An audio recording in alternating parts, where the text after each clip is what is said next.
हे guys, good evening. तो guys, ये Vision की 22 जून की डेली करंट अफेयर्स की मैगजीन है। तो चलिए हम आज की फर्स्ट न्यूज़ स्टार्ट करते हैं। RBI puts a stop to credit lines on non bank prepaid instruments provide by the fintech. तो गाइस, ये जो हमारी न्यूज़ है इकोनॉमी में कवर होगी।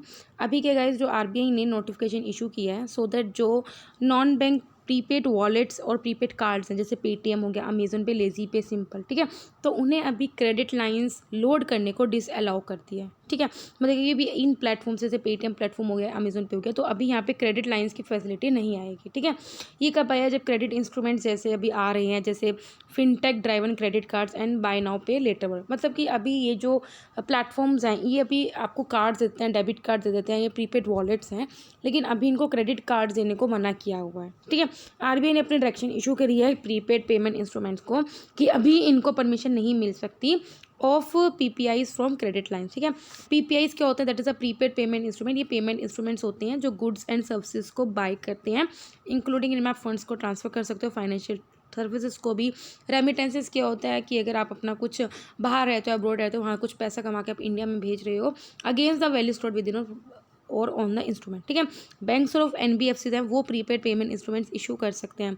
क्रेडिट लाइन क्या होता है? कुछ प्रीसेट बोरिंग लिमिट होती है जो एक इंडिविजुअल को अलाउ होती है, बिजनेस को, कि वो किसी भी टाइम पे इतना क्रेडिट कर सकता है। मतलब कुछ भी क्रेडिट फैसिलिटी की बात है, वो अभी इन बैंक्स को अलाउड नहीं है। ठीक है, प्रीपेड पेमेंट को। ठीक है, इससे पहले भी विजन 2025 के अंडर आरबीआई ने अनाउंस किया है कि जो बिग टेक हो गया, जो फिनटेक्स की जो रेगुलेशन है, ये जो bye now pay letter system है, उसको अनाउंस किया हुआ है और ये बोला है कि एक सेंट्रल बैंक का डिजिटल करेंसी इंट्रोडक्शन हम करेंगे। ठीक है, अब इनके रेगुलेशन में क्या चैलेंजेस हैं? सबसे पहले क्या है, इनके पास क्या है, एक इवॉल्विंग टेक्नोलॉजी चाहिए इन सबको रेगुलेट करने के लिए, जो अभी मुश्किल है। ठीक है, इसके अलावा इनकी एक्टिविटी को मॉनिटर करना आउटसाइड द रेगुलर सेक्टर, ये भी बहुत मुश्किल है।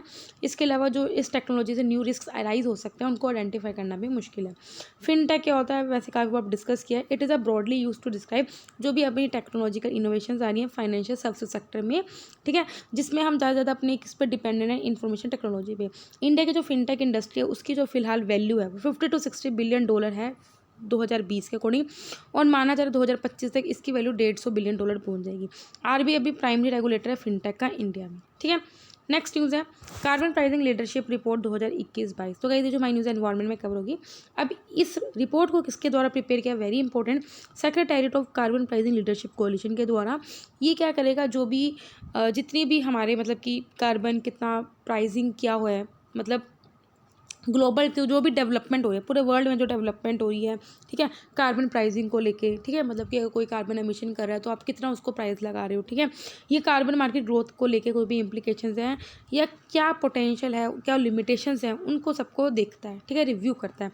कार्बन प्राइसिंग का मतलब क्या होता है? मैंने आपको भी बताया, इसका एम यही होता है कि हम ग्रीन हाउस गैस एमिशंस को कर्ब करें। वो कैसे करते हैं? अगर जो बंदा ज़्यादा एमिट करता है तो उन पर फ़ाइन लगा देते हैं, और जो कम एमिट करता है तो हम उसको कुछ इंसेंटिव प्रोवाइड करते हैं। ठीक है, it curbs green house gas emission by placing a fee on emitting और offering an incentive for emitting less. ठीक है, कार्बन एमिशन पे जो प्राइस होता है वो किसके थ्रू लगता है? या कार्बन टैक्स के थ्रू होता है या फिर एमिशन ट्रेडिंग सिस्टम। ये काफ़ी बार डिस्कस किया हुआ है। एमिशन ट्रेडिंग सिस्टम में क्या होता है? ये सपोज करो दो कंपनीज़ हैं, हमने दोनों को अलाउड किया हो कि आप 100 यूनिट्स ऑफ मतलब कार्बन एमिट कर सकते हो। अगर इसने ज़्यादा कर दिया और इसने कम किया तो वो इससे क्या कर सकता है? ट्रेड कर सकता है कार्बन का। ठीक है, कि तुम मेरे 20 यूनिट मेरे को दे दे क्योंकि मेरा ज़्यादा पोल्यूशन हो रहा है, तेरा कम हो रहा है। ठीक है, तो emission trading system or tradeable permit से सिस्टम होता है for green house gas emission. ये लिमिट कैप लगा देता है ग्रीन हाउस गैस एमिशंस पे, दैट कैन बी, मतलब कि आप इससे ज़्यादा नहीं कर सकते। अगर आप करोगे तो फिर आपको ट्रेड करना है। ठीक है, तो उससे और जो कम करता है तो वो ज़्यादा वाले का ट्रेड उससे मतलब कि पैसे दे सकते हैं, जिस तरह का होता है। ठीक है, कार्बन टैक्स होता है गवर्नमेंट लगाती है, वो जो कोई पोल्यूटर है जो कार्बन डाइऑक्साइड एमिट कर रहा है। ठीक है, फाइंडिंग्स क्या है? अभी क्या है, 4% से भी कम जो ग्लोबल एमिशंस है उनको अभी तक कार्बन प्राइस के अंदर कवर किया, मतलब कि अभी ज़्यादातर एक्टिविटीज़ पे को कार्बन टैक्स के अंदर कवर किया ही नहीं गया। ठीक है, to meet the Paris agreement. ठीक है, इसके बाद सेवरल कंट्रीज़ हैं जिन्होंने अपने कार्बन टैक्स रेट इंक्रीज़ कर दिए हैं और ज़्यादा मतलब कि और ज़्यादा एम्बिशन सेट किए हैं या फिर और ज़्यादा स्ट्रेटजीज़ बनाई हैं। ठीक है, या फिर पायलट एमिशन ट्रेडिंग सिस्टम को भी कंसीडर किया जा रहा है इन अ नंबर ऑफ कंट्री। इसके अलावा एग्रीमेंट हुआ एंड आर्टिकल 6 उसको इनक्रेज किया जा रहा है सो दैट कार्बन मार्केट में और ज़्यादा लोगों का इंटरेस्ट बने। ठीक है, अब आर्टिकल 6 किया, ये कंट्रीज़ को एक टूल देता है for environmental integrity, so that आप to avoid double counting and pave the way to get private capital flowing to the developing country. अभी CPLC क्या है, हमने अभी ऊपर पढ़ा है CPLC, दैट इज़ द, एक minute, carbon pricing leadership coalition. ठीक है, ये एक वॉलंटरी इनिशिएटिव है जिसका एम ये है कि तरह तरह के government, business, civil society, academy, उन सबको इकट्ठा लेके आना है, सो दैट हम अपनी ग्लोबल अंडरस्टैंडिंग बढ़ सके of carbon pricing as a tool for accelerating and financing effective climate action. Fine. Next news है हमारी concession boom for multi model logistic park. ठीक है, तो guys, ये जो हमारी न्यूज़ है किस में कवर होगी, इकोनॉमी में। तो गवर्नमेंट ने क्या किया है, जो भी मल्टी मॉडल लॉजिस्टिक पार्क्स हैं, उनका जो कंसेशन पीरियड था उसको एक्सटेंड करके पहले 30 साल तक का था, उसको 45 साल तक कर दिया। ठीक है, तो अब सबसे पहले देखो मल्टी मॉडल लॉजिस्टिक पार्क क्या है। देखो मोड ऑफ ट्रांसपोर्ट होते हैं, मल्टी मोड मतलब कि सभी मोड को हम इसमें कंबाइन कर रहे हैं। ठीक है, ये इंटर मॉडल फ्लीट हैंडलिंग, मतलब कोई भी, जैसे अगर आपका ट्रांसपोर्ट हो रहा है, माल ट्रांसपोर्ट हो रहा है, तो उसका एस्टेब्लिशमेंट करेंगे जिसके अंदर कुछ वेयर हाउसेज भी होंगे, कोल्ड चेन फैसिलिटीज़ भी होंगी। जैसे कुछ ऐसे प्रोडक्ट्स होते हैं जो आप डिलीवर करते हो जिनको कोल्ड चेन की जरूरत होती है। ठीक है, जैसे फ्रूट्स हो गए, वेजिटेबल्स हो गए। ठीक है, फ्रीट और कंटेनर टर्मिनल्स होंगे, बल्क कार्गो टर्मिनल्स होंगे, जिससे ईजिली क्या होएगा, जो गुड्स का मूवमेंट हो सकता है via road, railway, waterway and the air, चारों मोड्स के थ्रू। ठीक है, गवर्नमेंट क्या कर रही है, ऐसे 35 mega fleet and transport hubs बना रही है under the scheme Bharatmala. Very important Bharatmala scheme. ठीक है, सिग्निफिकेंस के, इससे जो हमारी ट्रांसपोर्टेशन कॉस्ट है वो रिड्यूस होगी, जो अभी 14 से 16% है GDP की, उसको घटा के हमने 9% करना है। एवरेज देखा जाए, एवरेज 10% है। ठीक है, हमारी 14 से 16%, जो कि बहुत ज़्यादा है। ठीक है, इससे अलावा जॉब्स भी क्रिएट होगी, बिकॉज जो मेगा लॉजिस्टिक पार्क सेटअप होंगे, इससे मैन्युफैक्चरिंग बढ़ेगी और ऑफकोर्स फैसिलिटीज़ भी बढ़ेगी। ठीक है, इससे हम अपना एग्जिस्टिंग जो point two point logistic model है उसको भी ट्रांसफॉर्म कर सकते हैं और हब एंड स्पोक मॉडल को आएंगे। मतलब हब एंड स्पोक मतलब क्या, यहाँ से डिफरेंट चीज़ें आपको फैसिलिटीज़ मिल रही हैं। ठीक है, इससे हम क्या करेंगे, अपने जो वेयर हाउसेज होंगे उनको शिफ्ट कर सकते हैं, हम ऑपरेट कर सकते हैं इनसाइड द सिटी लिमिट्स। ठीक है, इसके अलावा हमारी वेयर हाउसिंग कॉस्ट रिड्यूस होएगी। ठीक है, लोअर रेंटल्स होंगे इन लॉजिस्टिक पार्क। ठीक है, इसके अलावा फ्रीट मूवमेंट बढ़ेगी ऑफ कोर्स, क्योंकि इतना ट्रक्स में आते हैं। ठीक है, तो रेल से क्या होगा, इजीली मूवमेंट हो जाएगी और कार्बन एमिशंस भी रिडक्शन होगी। ठीक है, अब ये जो मल्टी मॉडल लॉजिस्टिक पार्क्स होंगे, इनको इंप्लीमेंट किया जाता है by national highway authority of India and साथ में national highway and infrastructure development corporation limited, north east India में। ठीक है, यूजली इंप्लीमेंट किया जा रहा है NHAI के द्वारा, बट नॉर्थ ईस्ट इंडिया के द्वारा इसके द्वारा इंप्लीमेंट किया जा रहा है। फाइन। नेक्स्ट न्यूज़ है ministry of food processing industry inviting implication under the sub schemes of the प्रधानमंत्री किसान संपदा योजना। तो गाइस ये news either under the agriculture और सोशल इश्यूज के अंदर कवर होगी। अभी क्या, तो प्रधानमंत्री किसान संपदा योजना सेंट्रल सेक्टर स्कीम है। ये भी काफ़ी बार डिस्कस किया, दो तरह की स्कीम्स होती हैं, सेंट्रल स्पॉन्सर्ड होती है, सेंट्रल सेक्टर होती है। सेंट्रल सेक्टर जो 100% फंडेड होती है सेंट्रल के द्वारा, सेंट्रल स्पॉन्सर्ड होती है जिसमें कुछ रेशो स्टेट भी फंड करता है। ठीक है, सेंट्रल सेक्टर स्कीम है जिसके अंदर हमें मॉडर्न इंफ्रास्ट्रक्चर क्रिएट करना है, सो दैट हम फार्म के गेट से जो भी प्रोडक्ट प्रोड्यूस आता है रिटेल तक, उसको एक अच्छा मैनेजमेंट दे, सप्लाई अच्छी दे सकें। ठीक है, सो दैट जो हमारी वेस्टेज होती है या फिर ख़राब हो जाता है प्रोडक्ट, वो ना हो। ठीक है, मिनिमम वेस्टेज हो। ये अम्ब्रेला स्कीम है जिसके अंदर 7 सब स्कीम्स को इनकॉर्पोरेट किया गया है, कंबाइन किया गया है। ठीक है, अब आप देख सकते हो कौन कौन सी है, उसको भी हम पढ़ेंगे। ठीक है, इसको अभी एक्सटेंड कर दिया गया 2025-26 तक, जिसके अंदर 4600 करोड़ रुपये एलोकेट किए हैं। Ministry of food processing industry इसमें credit link financial assistance provide कर रही है, जिसके अंदर वो एंटरप्रेन्योर्स को गारंटी इन एड प्रोवाइड करेगी, सो दैट फूड प्रोसेसिंग या प्रिजर्वेशन इंडस्ट्री को सेटअप कर सके। ठीक है, मतलब अच्छे से हमने सप्लाई चेन प्रोवाइड करनी है। अब आप देख सकते हो इस स्कीम का क्या, देखो इसमें 7 स्कीम्स कौन कौन सी इन्होंने सब सम की है। एक तो मेगा फूड पार्क की है, integrated cold chain, value addition preservation infrastructure, human resources and institution, scheme for creation for backward and forward link. देखो बैकवर्ड एंड फॉरवर्ड लिंकेज क्या होता है मैं आपको बताती हूँ।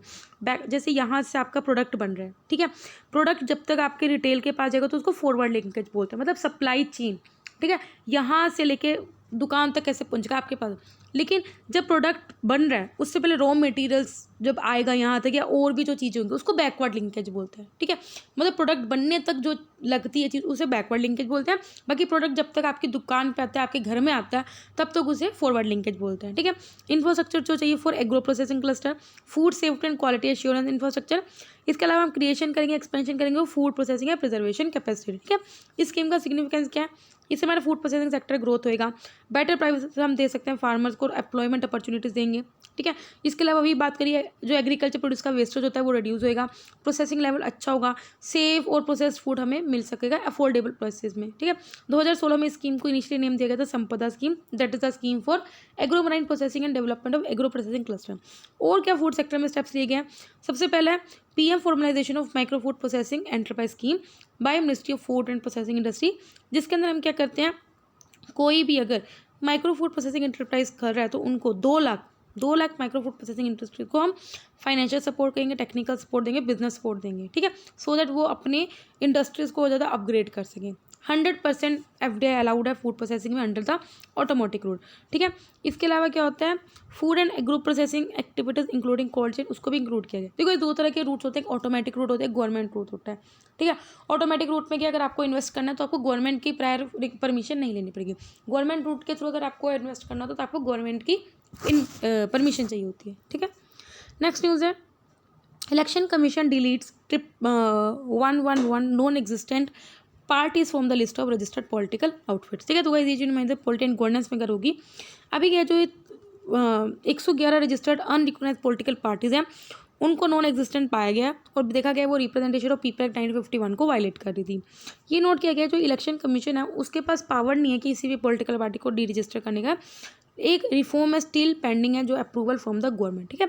हाउएवर वो कुछ इशू ले सकती है फाइनेंशियल इरेगुलरिटीज को, कुछ मैंडेटरी कंप्लायंस उन पार्टी से मांग सकती हैं कि आप वो चीज़ कंप्लाई कर रहे हो नहीं, उस पर्टिकुलर पॉलिटिकल पार्टी से वो मांग सकती है, ठीक है। जैसे वो इलेक्शन कमीशन पूछ सकता है उस पॉलिटिकल पार्टी से आपके डोनेशन के क्या सोर्सेज हैं, क्या मैनर है, अपनी कंपनीज को डिस्क्लोज करो या अपने बैंक अकाउंट के डिटेल्स को डिस्क्लोज करो, तो इन सब का डिस्क्लोजर कर सकती है, लेकिन वो किसी भी पॉलिटिकल पार्टी को डी रजिस्टर नहीं कर सकती। इलेक्शन कमीशन ने एक्शन इनिशिएट किया था against several registered unrecognised political parties, किसके under section 29A and 29C of RP act 1951, जिसके अंदर उनको किया था for claiming tax exemption without fulfilling mandatory requirement.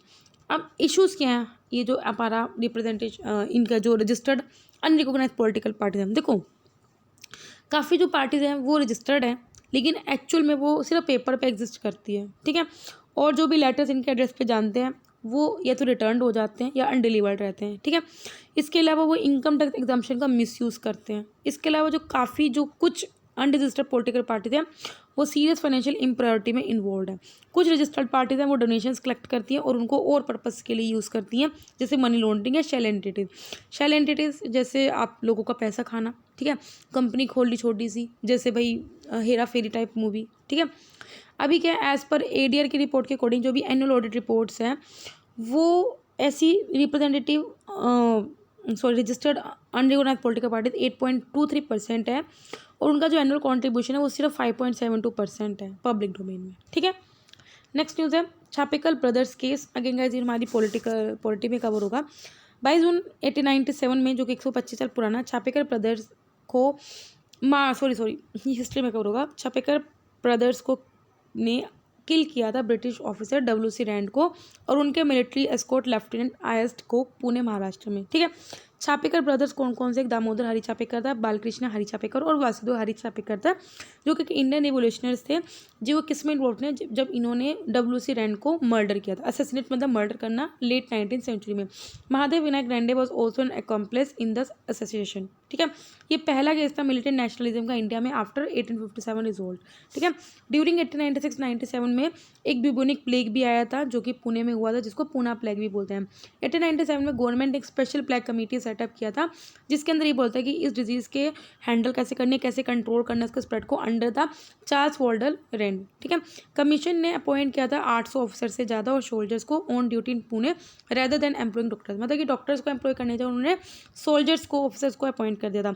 लोगों को परमिशन नहीं दी जाती थी कि वो जो लोग उनके मर गए उनको फ्यूनरल कर सके, उनका संस्कार कर सके, और इवन के लोगों को हरास भी किया जाता था बाय ब्रिटिश सोल्जर्स, ठीक है। रेगुलर हरेसमेंट्स किया जाता था उस कमीशन के द्वारा, ठीक है, जिसकी वजह से जो छापेकर ब्रदर्स हैं उन्होंने इसका बदला लिया, ठीक है, और उन्होंने एक्शन लिया Chapekar club to take action against the run.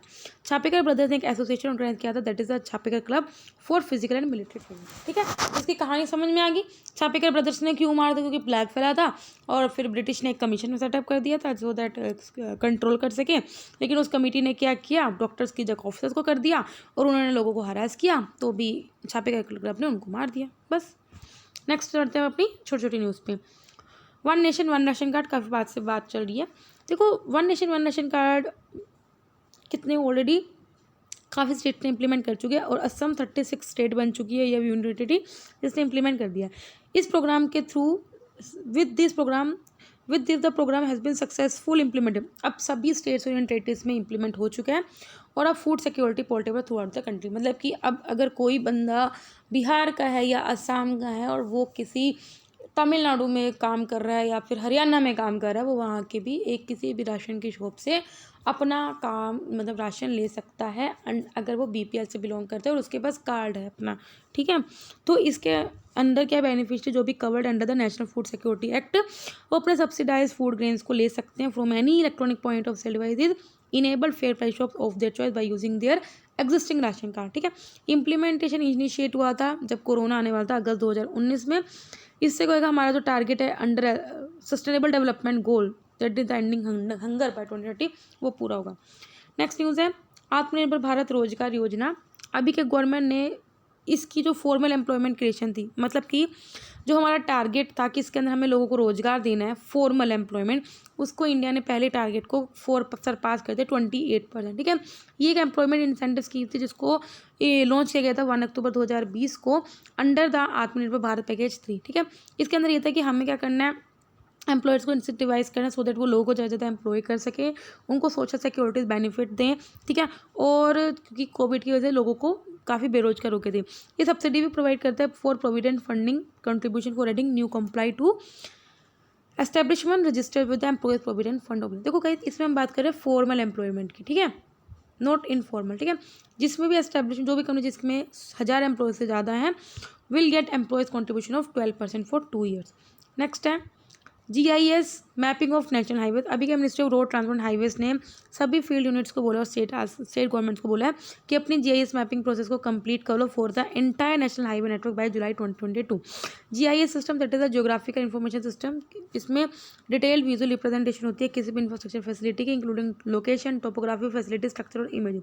Benefit क्या, कंस्ट्रक्शन एजेंसीज को हेल्प मिलती है, उनको डिटेल्ड इन्फॉर्मेशन मिल जाती है किसी भी जगह की कि वहाँ के कैसे है, कि वहाँ पे किस तरह का हाईवे बनाना है, मैप्स को इजीली असेस कर सकते हो even through mobile phone. Next है डच डिजीज एक सेकेंड, यस, डच डिजीज़ को इकोनॉमिक्स में एक फिनोमिना होता है, रेफर किया जाता है, रेफर टू अ फिनोमिना, जहाँ पे कंट्री अनइवन ग्रोथ विटनेस करते हैं क्रॉस सेक्टर, मतलब कहीं सेक्टर में तो अच्छी ग्रोथ कर रही है, कहीं में अच्छी नहीं कर रहा है, due to the discovery of natural resources specially large oil. ठीक है, इस कंसेप्ट के अकॉर्डिंग जब कंट्री को नेचुरल रिसोर्सेज मिल जाते हैं और वो उनको एक्सपोर्ट करने लग जाती है तो उससे कंट्री का जो एक्सचेंज रेट है वो अच्छा हो जाता है। ठीक है, this in turn off course discourage the export from other sector, और सेक्टर से एक्सपोर्ट कम हो जाते हैं वाइल एक तरफ से इम्पोर्ट चीपर होता था, while encouraging the import of cheaper alternative. Next है समर सोलिसाइड, शुरू हो गया भाई, जून में आता है। 21 June was the day of the summer solstice in the northern hemisphere. इस सोलिसाइड से बोला जाता है कि एस्ट्रोनॉमिकल समर का बिगिनिंग हो चुका है and occurs when the earth at its maximum tilt towards it. Solstice कब होता है, जब अर्थ अपने पॉइंट पे पहुंचे in its orbit where the north pole is at maximum tilt. ठीक है, तो आपको पता होना चाहिए। साउथर्न हेमिस्फीयर में June solstice marks the beginning of the winter. ठीक है, मतलब ऑस्ट्रेलिया वगैरह में विंटर आने लग जाती है। Renewable capacity statistics, international renewable energy agency ने कॉम्प्रिहेंसिव रिपोर्ट प्रोड्यूस किया जिसका टाइटल है रिन्यूएबल कैपेसिटी स्टैटिस्टिक्स 2020। तो गाइस कौन सा ऑर्गेनाइजेशन कौन सी रिपोर्ट पब्लिश करता है, वेरी इंपॉर्टेंट है, बार बार बोलती हूँ। इंडिया की जो टोटल रिन्यूएबल कैपेसिटी है उसमें 9% इंक्रीज हुआ है पिछले साल के मुकाबले।